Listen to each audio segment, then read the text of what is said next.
Thank you very much, Mr. President. Ladies and gentlemen, good evening. Assalamu alaikum. Lovely to see you all here tonight. We are having a very entertaining night, are we not, with some very interesting things being said from the other side of the house tonight. Let me begin by saying, as a Muslim, as a representative of Islam, I would consider myself an ambassador for Islam, a believer in Islam, a follower of Islam and its Prophet. So, in that capacity, let me begin by apologizing to Anne-Marie for the Bali bombings. I apologize for the role of my religion and me and my people, for the killing of Theo van Gogh, for 7/7. Yes, that was all of us. That was Islam, that was Muslims, that was the Quran. I mean, astonishing claims to make in the very first speech tonight, on a day like today, where the Conservative Prime Minister of the United Kingdom is having to come out and point out that these kind of views are anathema. And I believe you're trying to stand for the Labour Party to become an MP in Brighton. If you do, and you make these comments, I'm guessing you'll have the whip withdrawn from you, but then again, UKIP's on the rise, they'll take you, the BNP, they might have something to say about your views. This is what Mehdi Hassan always does. By the way, just on a factual point, since we heard a lot about the second speaker, about how backward we Muslims all are, on a factual point, you said that Islam was born in Saudi Arabia. Islam was born in 610 AD. Saudi Arabia was born in 1932 AD. So you were only 1,322 years off. Not bad? Not bad start there. Talking of maths, by the way, a man named Al-Khawarizmi was one of the greatest mathematicians of all time, a Muslim, worked in the golden age of Islam. He's the guy who came up with not just algebra, but algorithms. Without algorithms, you wouldn't have laptops. Without laptops, Daniel Johnson tonight wouldn't have been able to print out his speech in which he came to berate us Muslims for holding back the advance and intellectual achievements of the West, which all happened without any contribution from anyone else other than the Judeo-Christian people of Europe. In fact, Daniel David Levering, the author of the Pulitzer Prize-winning historian and author of The Golden Crucible, points out that there would be no Renaissance, there would be no Reformation in Europe without the role played by Ibn Sina and Ibn Rushd and some of the great Muslim theologians, philosophers, scientists in bringing Greek texts to Europe. As for this being our university, I will leave that to the imagination as to who is our and who is there. I studied here too. An astonishing set of speeches so far making this case tonight. A mixture of just cherry-picked quotes, facts and figures, self-serving, selective, a farrago of distortions, misrepresentations, misinterpretations, misquotations. Daniel talked about my article in the New Statesman, which got me a lot of flack, where I talked about the anti-Semitism that is prevalent in some parts of the Muslim community, which indeed it is. Of course, I didn't say in that piece that it was caused by the religion of Islam. In fact, modern anti-Semitism in the Middle East was imported from, finish the sentence, Judeo-Christian Europe, where I believe some certainly bad things happened to the Jewish people. In fact, Tom Friedman, Jewish-American columnist in the New York Times, told me in this very chamber last week that he believed, had Muslims been running Europe in the 1940s, 6 million extra Jews would still be alive today. So I'm not going to take lessons in anti-Semitism from someone who's here to defend the Judeo-Christian values of a continent that murdered 6 million Jews. Moving swiftly on. Yes. Absolutely. Well, I'm about to make that point. No, I'm about to make that point. You're right. I agree with you. I agree with you 110%. That is my point. I don't think Europe is evil or bad. I'm a very proud European. I don't want to judge Europe on that basis, but if we're going to play this gutter game where we pull out the Bali bombing and we pull out examples of anti-Semitism in the Islamic community, then of course I'm going to come back and say, well, hold on. I mean, look, let's be very clear. Daniel here was a last-minute replacement for Douglas Murray, who had to pull out. And Douglas and I have a well-documented differences, but to be fair to Douglas, as to be fair to Anne-Marie and to Peter, atheists. Atheists see all religions as evil, violent, threatening. What the problem I have with Daniel's speech is that Daniel comes here to run this robust defense of Christianity, forgetting that his fellow Christians, people who said they were acting in the name of Jesus, gave us the Crusades, the Spanish Inquisition, the anti-Jewish pogroms, European colonialism in Africa and Asia, the Lord's Resistance Army in Uganda, not to mention countless arson and bomb attacks on abortion clinics in the United States of America to this very day. I would like a little bit of humility from Daniel first before he begins lecturing other communities and other faiths on violence, terror and intolerance. But, no thank you. water. Drink some water. But I would say this, to address the gentleman's very valid point here, I'm not going to play that game. I don't actually believe that Christianity is a religion of violence and hate because of what the LRA does in Uganda or what Crusaders did to Jews and Muslims in Jerusalem when they took back the city in the 12th or 13th or whatever century it was.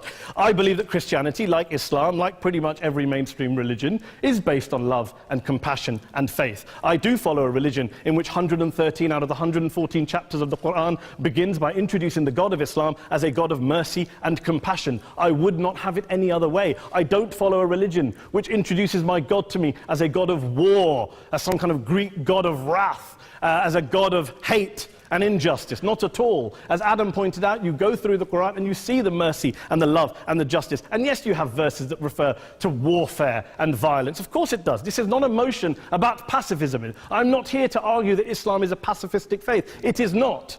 Islam allows military action, violence in certain limited contexts. And yes, a minority of Muslims do take it out of that context. But is it religious? We talked about Woolwich. Daniel and Anne-Marie have suggested that it's definitely religion that's behind all of this. Well, actually, what I find so amusing tonight is we're having a debate about Islam. And the opposition tonight have come forward. We have a graduate in law, a graduate in modern history, a graduate in chemistry.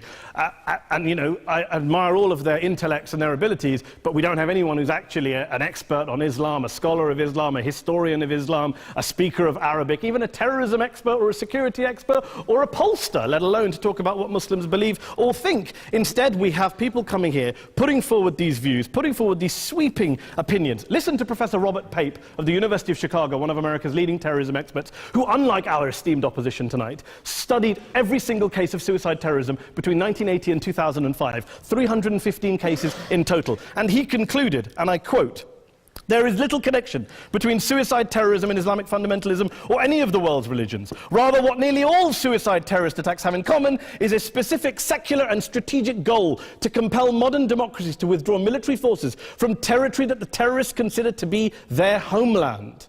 And the irony is, when we talk about terrorism, the irony is that the opposition and the Muslim terrorists, the Al-Qaeda types, actually have one thing in common, because they both believe that Islam is a warlike, violent religion. They both agree on that. They have everything in common. Osama bin Laden would be nodding along to everything he's heard tonight from the opposition side. He agrees with them. The problem is that mainstream Muslims don't. The majority of Muslims around the world don't. In fact, a gentleman here started quoting all sorts of polls. Gallup carried out the biggest poll of Muslims around the world of 50,000 Muslims in 35 countries. 93% of Muslims rejected 9/11 and suicide attacks. And of the 7% who didn't, they all, when polled and focus grouped, cited political reasons for their support for violence, not religious reasons. And as for Islamic scholars and what they say, well, Daniel talks about our University of Oxford. We'll go down to Oxford Centre for Islamic Studies, get hold of a man named Sheikh Afifi al-Akiti, who is a massively well-credentialed and well-respected Islamic scholar, who has studied across the world, who in the days after 7/7 published a fatwa denouncing terrorism in the name of Islam, calling for the protection of all non-combatants at all times, and describing suicide bombings as an innovation with no basis in Islamic law. Go and listen to Sheikh Tahir al-Qadri, one of Pakistan's most famous Islamic scholars, who published a 600-page fatwa condemning the killing of all innocents and all suicide bombings unconditionally without any ifs or buts. There's nothing new here. This is mainstream Islam, mainstream scholarship, which has said this for years. You don't go out and kill people willy-nilly in the high street or anywhere else, on a bus or a mall, based on verses of the Quran that you cherry-pick without any context, any understanding, any interpretation, or any commentary. Point of information. Please. Well, it doesn't happen, apparently. I didn't say it doesn't happen at all. I never said it didn't happen. I don't blame Islam. Yes, it's a very good point. And a lot of us are campaigning against that. And we're campaigning against it in the name of Islam. We're campaigning against it in the name of various interpretations of Islam. Anne-Marie comes and scares us with her talk of Sharia law. I would like to see the book of Sharia law. It doesn't exist. People argue over what Sharia law is. And you empower the extremists by saying there is only one version. You empower them all. I don't believe you took any interruptions, Anne-Marie, so I think you should stay there for a moment. Here's what we're dealing with. Here's what we're dealing with. We are dealing, I took your point. Here we are dealing with a 1400-year-old global religion, followed by 1.6 billion people in every corner of the world, a quarter of humanity, of all backgrounds, cultures, ethnicities. And yet the opposition tonight wants to generalize, stereotype, smear in order to desperately win this debate. And here's my question, if we're going to generalize and smear. If, okay, people say yesterday's bombers, and we've got to be careful, there's a trial going on, were yesterday's attackers, motivated by Islam? Big debate. I don't believe they were. Let's say they were. Let's say Faisal Shahzad, the Times Square bomber, was motivated by Islam. Let's assume, for sake of argument, that Richard Reeves, the shoe bomber, was motivated by Islam. If Islam is responsible for these killings, if Islam is what is motivating these people, and Islam is therefore not a religion of peace, a religion of war, then ask yourself this question: why aren't the rest of us doing it? Why is it such a tiny minority of Muslims are interpreting their religion in the way that the opposition claim they are? Let's assume there are 16,000 suicide bombers in the world. There aren't. Let's assume there are for the sake of argument. That's 0.001% of the Muslim population globally. What about the other 99.99% of Muslims who the opposition tonight either ignore or smear? The reality is that the rest of us aren't blowing ourselves up tonight. The reality is that the opposition came here tonight not worried about the fact that me and Adam might pull open our jackets and blow ourselves up tonight because we're followers of a warlike warrior religion which wants to take over Europe and Daniel's university. The issue is this. The issue is this. Unless the opposition can tell us tonight, and Peter Atkins is here, one of our great atheist intellectuals, can tell us tonight, they can answer this question tonight: why don't the vast majority of Muslims around the world behave as violently and aggressively as a tiny minority of politically motivated extremists? Then they might as well give up and stop pretending they have anything relevant to say about Islam or Muslims as a whole. Ladies and gentlemen, let me just say this to you. Think about what the opposite of this motion is.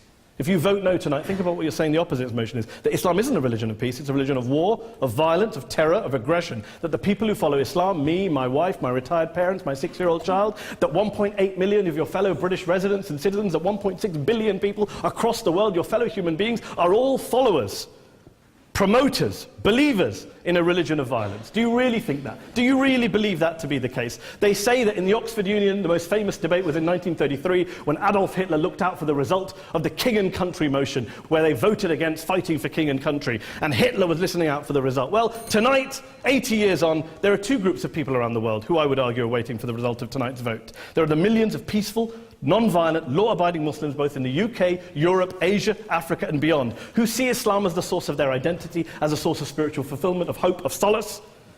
And there are the phobes, the haters, the bigots out there who want to push the clash of civilizations, who want to divide all of us into them and us and ours and their.